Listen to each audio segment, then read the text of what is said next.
Hello guys, आप लोग कैसे हैं और आप लोगों की पढ़ाई कैसे चल रही है। आज अपन लोग क्लास 9th का जो है तो यूनिट 5 है, चैप्टर नंबर 5 है आपका, the fundamental unit of life, मतलब जीवन की मौलिक इकाई। जीवन की जो मौलिक इकाई है क्या है आपका।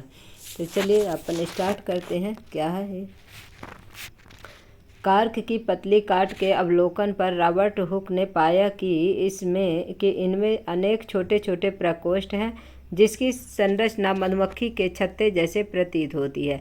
कार्क एक पदार्थ है जो वृक्ष की छाल से प्राप्त होता है। सन 1665 में हुक ने इसे स्वनिर्मित सूक्ष्मदर्शी से देखा था। रॉबर्ट हुक ने इन प्रकोष्ठकों को कोशिका कहा। मतलब आपसे अगर ये पूछे कि सेल नाम किसने दिया है तो ये रॉबर्ट हुक ने दिया है। कोशिका की खोज कब हुई है आपका, तो 1665 में हुई है। कोशिका लैटिन शब्द है जिसका अर्थ क्या होता है, छोटा कमरा होता है। उपरोक्त घटना छोटी तथा अर्थहीन लगती हो, लेकिन विज्ञान के इतिहास में यह एक बहुत ही महत्वपूर्ण घटना है।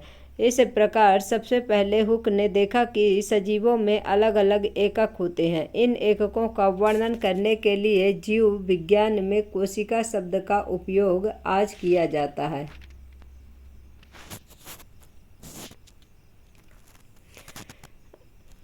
आओ कोशिका के विषय में और जानकारी प्राप्त करें। सजीव किससे बने होते हैं। क्रियाकलाप 5.1 में प्याज का एक छोटा टुकड़ा लो। चिमटी की सहायता से हम प्याज के अवतल सतह की ओर भीतरी सतह से झिल्ली उतार सकते हैं। इस झिल्ली को तुरंत पानी वाले वॉच ग्लास में रख लेते हैं। इससे झिल्ली मुड़ने अथवा सूखने से बच जाएगी। हम इस झिल्ली से क्या करेंगे, इससे पता करेंगे कि इसमें सेल है कि नहीं, किस प्रकार से ये बना हुआ है। एक कांच की स्लाइड लो और इस पर पानी की एक बूंद डालो। अब वॉच ग्लास में रखी झिल्ली के इस छोटे टुकड़े को इस स्लाइड पर रख दो। यह ध्यान रखें कि झिल्ली बिल्कुल सीधी हो। एक पतला पेंट ब्रश इस झिल्ली को स्लाइड पर रखने में आपकी सहायता कर सकता है। यानी किसके सहायता से रखेंगे अपन जो है तो जो ये स्किन को ब्रश की सहायता से रखेंगे। अब इस पर एक बूंद सेफ्रामाइन की डालो और इसे कवर करें। और इसमें क्या है, सेफ्रामाइन की क्या डालेंगे, एक बूंद डालेंगे और उससे फिर क्या करेंगे, सेपरेट करेंगे। स्लिप से ढक दो। कवर स्लिप को सुई की सहायता से इस प्रकार रखें जिससे कि इसमें वायु के बुलबुले न आने पाए। अपने अध्यापक से सहायता लें और हमने प्याज की झिल्ली की अस्थायी स्लाइड बनाई है। अब हम इसे पहले कम शक्ति वाले तथा उसके बाद उच्च शक्ति वाले संयुक्त सूक्ष्मदर्शी से देखेंगे। देखते हैं। ये देखिए आपका क्या है, नेत्रिका लेंस है, देह नेत्रिका है, क्लिप है, सूक्ष्मदर्शी स्लाइड संग्राहक के, और इसका क्या है, ये दर्पण है, परावर्तक है, यहाँ पर ये नीचे लगा हुआ है। ये क्या है, इसका बेस है, आधार है। ये क्या है, इसका घूर्णी पेज है जिससे इसको ऊपर नीचे कर सकते हैं। अभिदृश्यक लेंस है जिसमें जो है तो स्लाइड रख के क्या करते हैं, देखते हैं। ये क्या है, इसकी भुजा है जिसमें ये टंगा रहता है जो स्लाइड है। सूक्ष्म समायोजन मतलब इसका जो है तो थोड़ा सा सामंजस्य मिल जाता है जिसमें क्या है, ये रहा जाता है। और प्रारंभिक समायोजन, ये क्या है, ये प्रारंभिक। अच्छा, इसको आगे पीछे करने, ऊपर नीचे करने के लिए प्रारंभिक है, और ये क्या है, सेकेंडरी है। सूक्ष्म समायोजन मतलब थोड़ा सा इसको जो है सेट करने है, देखने के लिए, प्रैक्टिकल करने के लिए। फिर इसके बाद आपने क्या देखा, आप जो संरचना सूक्ष्मदर्शी से द्वारा देखते हैं उसे कागज पर खींच सकते हैं। क्या यह एक चित्र 5.2 जैसे दिखाई देती है। मतलब ये 5.2 में क्या दिखाई देता है, ये जो संरचना है कोशिका की, तो क्या इसी तरह दिखाई देती है या कि नहीं दिखाई देती है। मतलब इसमें से क्या होगा, इसे मतलब पूछ रहे हैं कि क्या सूक्ष्मदर्शी द्वारा देखते हैं इसे कागज पर खींच सकते हैं। जो अपन देखते हैं तो क्या उसे खींच सकते हैं। क्या यह चित्र जैसी दिखाई देती है, मतलब चित्र के समान दिखाई देता है कि नहीं।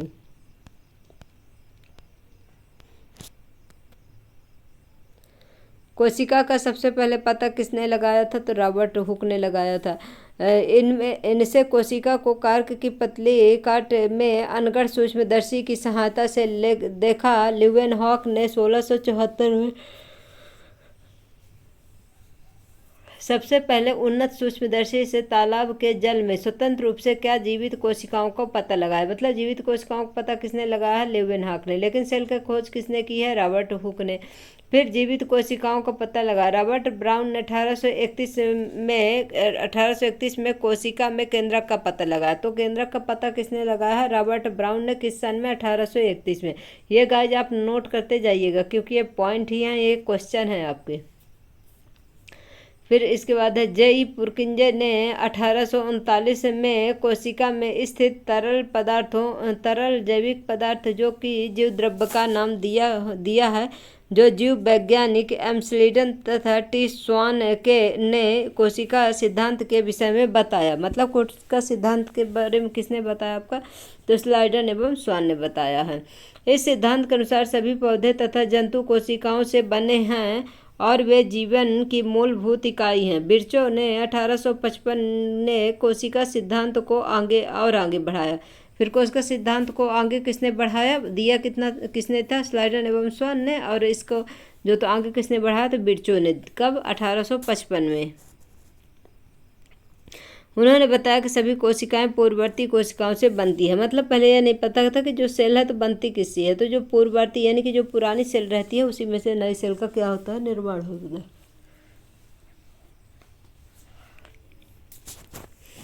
फिर 1940 में इलेक्ट्रॉन सूक्ष्मदर्शी की खोज के बाद कोशिका की जटिल संरचना तथा बहुत से अंगकों को समझना संभव हो सका है।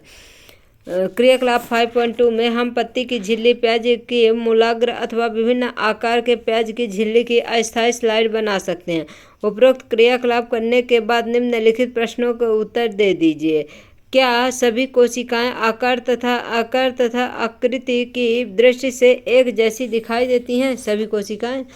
फिर सेकंड पॉइंट है, क्या सभी कोशिकाओं की संरचना एक जैसी दिखाई देती है, क्या संरचना भी एक जैसी दिखाई देती है, क्या कार्य बस।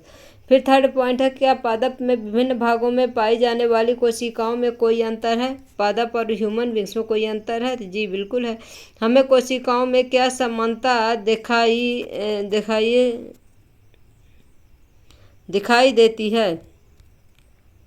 कुछ जीवों में विभिन्न प्रकार की कोशिकाएं भी हो सकती हैं। निम्नलिखित तस्वीर को देखो और ये मानव शरीर की कुछ कोशिकाएं हैं। देखिए, रुधिर कोशिका, ब्लड सेल्स है, चिकनी पेशी कोशिका है, तंत्रिका कोशिका है, अस्थि कोशिका है, अंडाणु है, शुक्राणु है, वसा कोशिका है। ये सब क्या है, इतनी सारी सेल्स दी हुई हैं। कोशिकाओं की आकृति तथा आकार उनके विशिष्ट कार्यों के अनुरूप होते हैं। कुछ कोशिकाएं अपना आकार बदलती रहती हैं। जैसे कौन सी कोशिका है, एक कोश की जीव कौन है, अमीबा। कुछ जीवों में कोशिका का आकार लगभग स्थिर रहता है और प्रत्येक प्रकार की कोशिका के लिए विशिष्ट होता है। उदाहरण के लिए तंत्रिका कोशिका, प्रत्येक जीवित कोशिका में कुछ मूलभूत कार्य करने की क्षमता होती है जो सभी सजीवों का गुण है। एक जीवित कोशिका में मूलभूत कार्य जैसे करती हैं। हम जानते हैं कि बहुकोशिकीय जीवों में श्रम विभाजन होता है। जैसा कि मनुष्यों में, इसका अर्थ यह है कि शरीर के विभिन्न अंग विभिन्न कार्य करते हैं। जैसे मनुष्य के शरीर में हृदय रुधिर को पंप करता है तथा आमाशय भोजन का पाचन आदि। इसी प्रकार से एक कोशिका में भी श्रम विभाजन होता है। वास्तव में ऐसी प्रत्येक कोशिका में कुछ विशिष्ट घटक होते हैं जिन्हें क्या बोलते हैं, कोशिकांग कहते हैं। प्रत्येक कोशिकांग एक विशिष्ट कार्य करता है। जैसे कोशिका में नए पदार्थ का निर्माण, अपशिष्ट पदार्थों का निष्कासन आदि है। मतलब नए पदार्थों का निर्माण जो है कि कहने का मतलब यह है कि जो नया पदार्थ है तो उसका किस प्रकार से बनता है, तो और उसके बाद क्या होता है, अपशिष्ट पदार्थों का निष्कासन किस प्रकार से होता है। इन कोशिकांगों के कारण ही एक कोशिका जीवित रहती है और अपने सभी कार्य करती है। ये कोशिकांग मिलकर के एक मूलभूत इकाई बनाते हैं जिसे क्या बोलते हैं, कोशिका कहते हैं। यह बड़ा रुचिकर है कि सभी कोशिकाओं में से एक ही प्रकार के कोशिकांग होते हैं। इससे कोई फर्क नहीं पड़ता कि उसके कार्य क्या हैं अथवा वे किस जीव में पाई जाती है। कोशिका किससे बनी होती है, कोशिका का संरचनात्मक संगठन क्या है। हमने देखा कि कोशिका में विशिष्ट घटक होते हैं जिन्हें कोशिकांग कहते हैं। कोशिका कैसे संगठित होती है? यदि हम कोशिका का अध्ययन सूक्ष्मदर्शी से करें तो हमें लगभग प्रत्येक कोशिकाओं में 3 गुना कम दिखाई देता है। जैसे प्लाज्मा झिल्ली, केंद्रक तथा कोशिका द्रव्य, ये सब चीज़ें क्या है, नॉर्मल आंखों से नहीं दिखाई देगा। जब अपन सूक्ष्मदर्शी से देखेंगे तभी दिखाई देगा कि कहाँ पर प्लाज्मा है, कहाँ पर झिल्ली है, कहाँ केंद्रक है और कोशिका द्रव्य। कोशिका के अंदर होने वाले समस्त क्रियाकलाप तथा उसकी बाह्य पर्यावरण से पारस्परिक क्रियाएं इन्हीं गुणों के कारण संभव है। आओ देखें कैसे। 5.21 में प्लाज्मा झिल्ली अथवा कोशिका झिल्ली, यह कोशिका की सबसे बाहरी परत है जो कोशिका के घटकों को बाहरी पर्यावरण से अलग करती है। प्लाज्मा झिल्ली कुछ पदार्थों को अंदर तक अथवा बाहर आने जाने देती है। यह अन्य पदार्थों की गति को भी रोकती है। कोशिका झिल्ली को इसलिए वर्णनात्मक पारगम झिल्ली भी कहते हैं। कोशिका में पदार्थों की गति कैसे होती है? पदार्थ कोशिका से बाहर कैसे जाते हैं?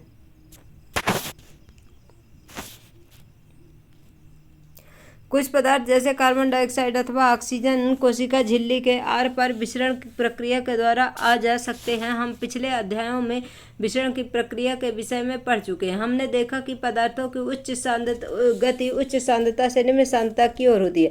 कुछ इसी प्रकार से प्रक्रिया कोशिका में होती है। उदाहरण के लिए, जब कुछ कोशिका पदार्थ जैसे कार्बन डाइऑक्साइड, जो एक विशिष्ट अपशिष्ट है और जिसका निष्कासन आवश्यक है, कोशिका में एकत्र हो जाती है तो यह उसकी कोशिका में एकत्र हो जाती है तो उसकी सांद्रता बढ़ जाएगी। कोशिका के बाह्य पर्यावरण में कार्बन डाइऑक्साइड की सांद्रता कोशिका में स्थित कार्बन डाइऑक्साइड की सांद्रता की अपेक्षा कम होती है।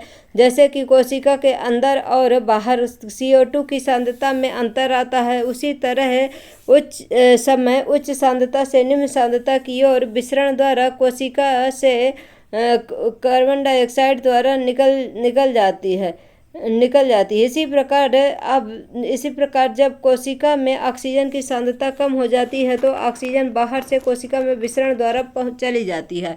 अतः कोशिका का तथा बाह्य पर्यावरण में गैसों के आदान प्रदान में विसरण का एक महत्वपूर्ण भूमिका निभाती है। जल भी विसरण के नियमों के अनुकूल व्यवहार करता है। जल के अणुओं की गति जब विभेदक वर्णनात्मक पारगम झिल्ली द्वारा हो तो उसे परासरण कहते हैं। प्लाज्मा झिल्ली से जल की गति जल के घुले पदार्थों की मात्रा के कारण भी प्रभावित होती है। इस प्रकार परासरण की क्रिया में जल का नेट विसरण एक विभेदक वर्णनात्मक पारगम झिल्ली के द्वारा उच्च विलयनता की ओर होता है। यदि हम किसी जंतु कोशिका अथवा पादप कोशिका को शक्कर अथवा नमक के विलयन में रखें तो क्या होगा? निम्नलिखित 3 घटनाओं में से एक घटना होगी। यदि कोई कोशिका को तन विलयन में के माध्यम में अर्थात जल या शक्कर अथवा नमक की मात्रा में कम और ज़्यादा मात्रा में है तो रखा गया तो वह परासरण विधि द्वारा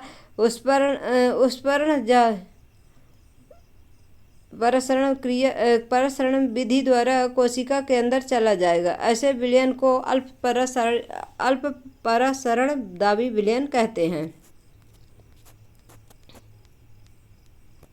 जल के अणु कोशिका झिल्ली के दोनों ओर आवागमन करने के लिए स्वतंत्र होते हैं, लेकिन कोशिका के अंदर जाने वाले जल की मात्रा कोशिका से बाहर आने वाले जल की मात्रा से अधिक होती है। इस प्रकार शुद्ध परिणाम यह होता है कि जल कोशिका के अंदर गया, इससे कोशिका फूलने लगेगी। सेकंड पॉइंट है, यदि कोशिका को ऐसे माध्यम के विलयन में रखा जाए जिसमें बाह्य जल की सांद्रता कोशिका में स्थित जल की सांद्रता के ठीक बराबर हो तो कोशिका झिल्ली से जल में कोई शुद्ध गति नहीं होगी, क्योंकि ऐसे विलयन को क्या बोलते हैं? समपरासारी विलयन कहते हैं। जल कोशिका झिल्ली के दोनों ओर आता जाता है, लेकिन जल की जो मात्रा अंदर गई उतनी ही बाहर आ जाती है। इस प्रकार व्यापक रूप से जल की कोई गति नहीं हुई, इसलिए कोशिका के माप में कोई परिवर्तन नहीं आएगा। यदि कोशिका के बाहर वाला विलयन अंदर से घोल से अधिक सांद्र है तो जल परासरण द्वारा कोशिका से बाहर आ जाएगा। ऐसे विलयन को अतिपरासरण दाबी विलयन कहते हैं। फिर थर्ड है पुनः जल कोशिका झिल्ली के दोनों ओर आ जा सकते हैं, लेकिन इस स्थिति में कोशिका से अधिक जल बाहर आएगा और कम जल अंदर जाएगा। इसलिए कोशिका क्या होती है, सिकुड़ जाती है।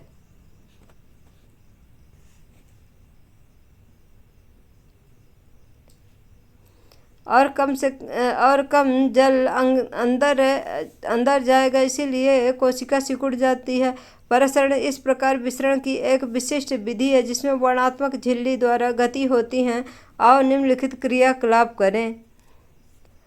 देखिएगा ये क्लास बहुत बड़ी हो जाएगी, आज के लिए इतना ही, और इसके आगे जो होते इसके बाद पढ़ाऊँगी गाइज, जो भी छूट जाएगा तो बाकी क्लास कल कंप्लीट करेंगे अपन। आप लोगों को हमारी क्लास कैसी लगती है, आप लोग हमारे क्लास को लाइक करिए, शेयर करिए, सब्सक्राइब करिए। Thank you so much guys.